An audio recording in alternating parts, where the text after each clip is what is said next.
ôi mà dương lần thông lỗ khăn mình tên món á nhâm vô viết mà sao chuột nhàm hết mẹ lại với nhâm phò cho mùi nâng lại cà rốt hai nâng sạch bàn ta hỏi lấy nâng chọc đan thôi cho mùi nhâm tất cả cái này từ vòng lái nhâm chặt sạch bàn đi hai lên trang việc sạch sẵn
nhâm cho một đám cặp món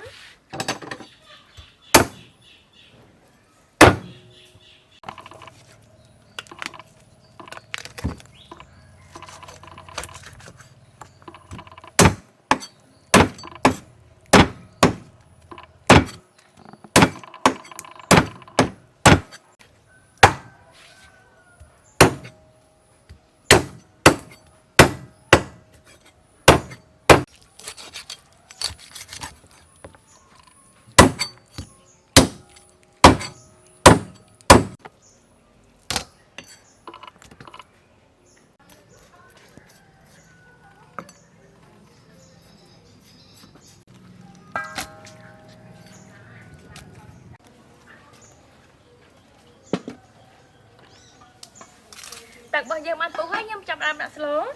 nhưng đã cường bao nhiêu chỗ đã sạch ngon chỗ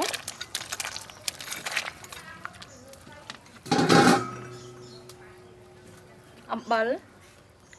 cò só mà xay súp đặc trấy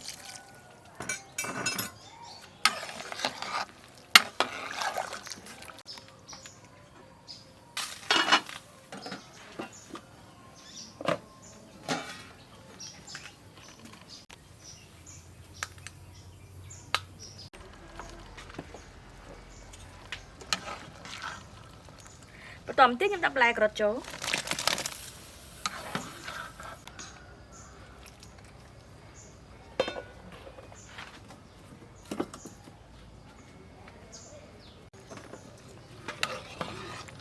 ខ្ញុំដាក់សាច់ច្បាំងនេះចូល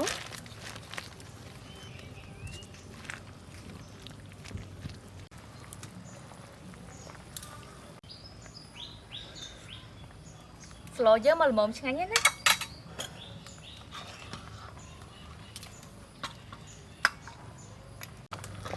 អូយនេះតំណងខ្លាំងមែនតើហ្មងណា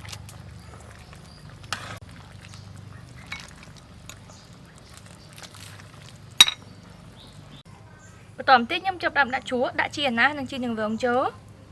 ដាក់ក្រូចឆ្មាអូយនេះម្ហូបរបស់យើងគួរចង់ញ៉ាំខ្លាំងហ្មងណា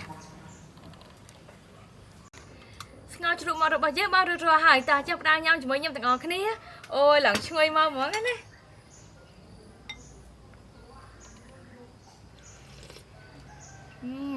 ឆ្ងាញ់ខ្លាំងមែនតើ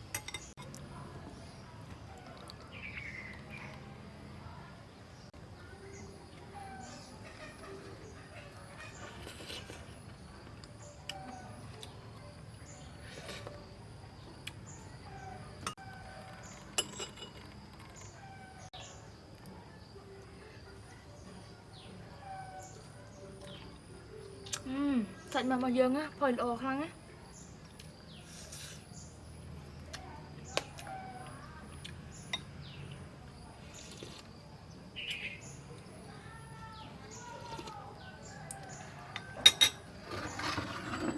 អរគុណច្រើនណាស់ទាំងអស់គ្នាបាយបាយ